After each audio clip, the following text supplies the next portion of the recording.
Okay, so in this problem, number 7, you're supposed to find each of the following piecewise, or for each piecewise function, you draw the graph, figure out the limit from the left and the right of whatever c value is given here, and then figure out if the limit exists at c. So let's look at the first one here, 7a. Okay, so to the left of x equals 2, so when x is less than 2, so let's say 2's here, we have the graph of 3 minus x, which is a linear function, goes right through 3, and then has a slope of -1, so down 1 over 1, down 1 over 1, and right there it's going to have an open hole because it doesn't actually equal 2 there, and then it goes off this way because it's everything less than 2. That's when we look at that line. For the other part, I'll do that in green. So for this part, x over 2 plus 1, well, that's got a slope of 1/2. If x equaled 2, then I'd plug in 2 here and I get 1 plus 1, so that's going to be 2. So it's going to start at 2, 2, and then have a slope of 1 over 2, 1, 2. So it's going to go off like this.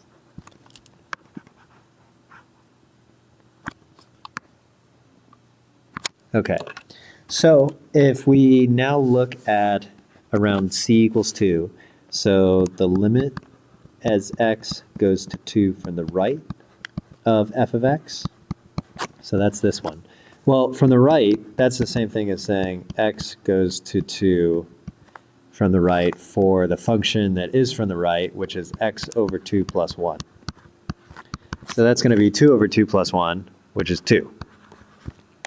And then if I look at the one for the left, limit as x goes to 2 from the left of f of x, well, that uses the other equation, which is 3 minus x.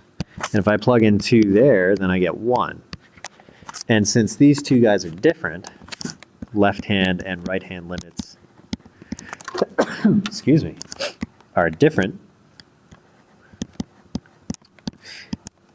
so we can say that the limit as x goes to 2 in general of f of x does not exist. Okay, so there's part A. So let me shrink this down. Put it over here. All right, in part B, there was a mistake. This originally said x does not equal 1, but that should have been changed to -1, which I posted on our agenda. Hopefully you saw that. So for B, let's draw a graph of this one. 1 minus x squared. Negative x squared is just an upside down parabola that looks like this. 1 minus that moves the whole thing up 1 unit, so it looks like this. Hi. Yeah. And let's see, we've got at -1. So that's everywhere but -1. So there's actually a hole right here at -1. And then the other point we have, when x is -1, y is 2. This turns out to be 1, up here is 2. So there's a dot right there. So then we're looking around -1. Here's -1. So the limit as x goes to -1 from the left is going to be 0. The limit as x goes to -1 from the right is also 0. Notice, right, if I come at it from the left side or from the right side, the value is still right around 0.